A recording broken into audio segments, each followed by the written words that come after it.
Pastor Praveen పగడాల రోజు రోజుకి అతని గురించి అతను అంటే యాక్సిడెంట్ కావచ్చు లేదంటే ఇంకొకటి కావచ్చు ఏదైతే జరుగుతున్నటువంటి ప్రచారాన్ని ముఖ్యంగా ఈసారి బయట పెట్టేలాగా కొన్ని ఆధారాలతో సహా కొన్ని సోషల్ మీడియాలో వస్తున్నటువంటి వీడియోలు చూపిస్తాను.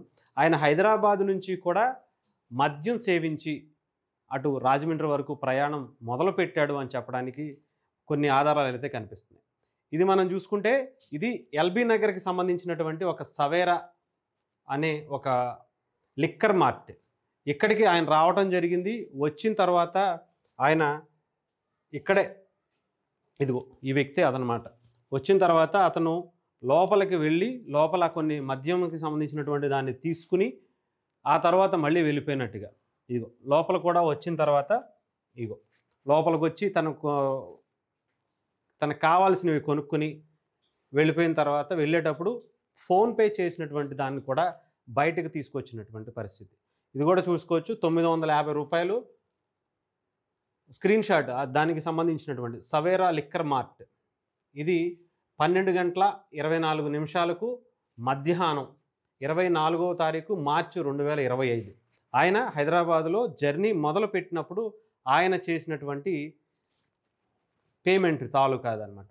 అంటే ఆయన హైదరాబాదు నుంచి కూడా డ్రింక్ చేసుకుంటూనే ఆయన జర్నీని స్టార్ట్ చేశారు అనడానికి ఈ యొక్క కీలకమైనటువంటి ఆధారాలు.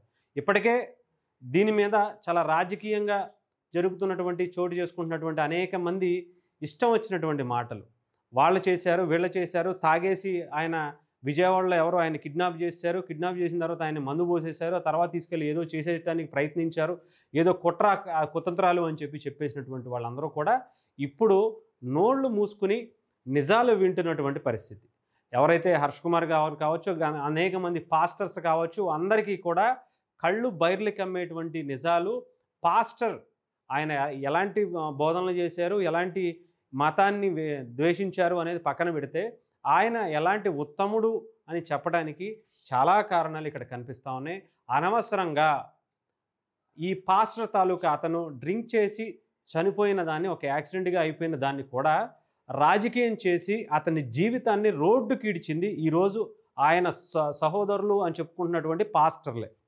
అంటే ఆయనతో పాటు ఆయనకి ఏదో దానివల్ల రాజకీయ లబ్ధి పొందడం కోసమే ఇంకొక మతం మీద దాన్ని ఇష్టం వచ్చినట్టు చేసేయడం కోసం చేసినటువంటి కార్యక్రమంగా చూసుకోవచ్చు. కానీ నిజంగానే ఆయన జీవితాన్ని ఇప్పుడు ఆయన గతంలో ఎంతోమందికి సేవ చేసి ఉండొచ్చు. అవన్నీ మర్చిపోయేలాగా ఇప్పుడు ఒక తాగుబోతు కింద తాగుబోతు తాగి రోడ్డు మీద పోయినట్టుగా క్రియేట్ చేసినటువంటి పరిస్థితి. లేదంటే హ్యాపీగా అతను ఒక యాక్సిడెంట్ కేసుగానే చూసుకుని ఆయన హ్యాపీగా పైకి పంపించేవాళ్ళేమో. కానీ అలాంటి పరిస్థితి లేకుండా ఇప్పుడు వీళ్ళు చేసినటువంటి రాద్ధాంతానికి దేశం అంతా కూడా ఈ వ్యక్తిని నిజంగా ఇప్పుడు రోడ్డుకి ఈడ్చినటువంటి పరిస్థితి. ఆ కుటుంబాన్ని అంతటినీ కూడా రోడ్డుని తీసుకొచ్చినటువంటి పరిస్థితి ఈ సోకాల్డ్ ఎవరైతే ఆయన సహోదరులు అని చెప్పుకుంటున్నటువంటి పాస్టర్లు ఎవరైతే ఉన్నారో వాళ్ళందరూ చేసినటువంటి పని. సో దీనికి మరి వాళ్ళు ఏం చెప్తారు? ఇంకా దీని మీద ఇంకా ఏదో ఒక విధంగా మభ్యపెట్టేటువంటి కార్యక్రమాలే ఇంకా చేస్తున్నారు. ఆయన్ని ఎవరో గన్నపెట్టి బెదిరించారు, ఎవరో చేసేశారు అని చెప్పచ్చు. అంటే ఇక్కడ బెదిరించి ఉండొచ్చు, హైదరాబాద్లో కోదాడ దగ్గర కూడా బెదిరించారా? ఆ తర్వాత విజయవాడలో కూడా బెదిరించారా? విజయవాడ ఏలూరు దగ్గర కూడా బెదిరించారా?